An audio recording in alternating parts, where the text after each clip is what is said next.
అది ఏముంది అక్కడ? నేను దీని మీద రాసేది అనిపిస్తుంది. బొబ్బట్ట ఏదో పప్పు డబ్బాలు వేసావు కదా?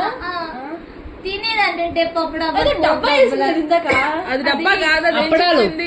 A few moments later.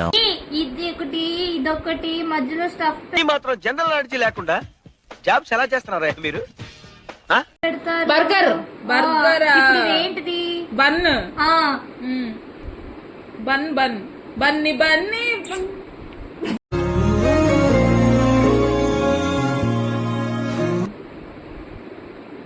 రెండు నిమిషాలు మౌనం పాటిద్దాం. క్యాండిల్స్ ఉంటే వెలిగించుకోండి. నవ్వుతున్నావా? సిగ్గులేదురా నీకు? వయసు 5 నిమిషాలు చూస్తుంది నిన్ను. అసలు చెప్పేవాళ్ళు లేకపోతే ఏంటి పరిస్థితి?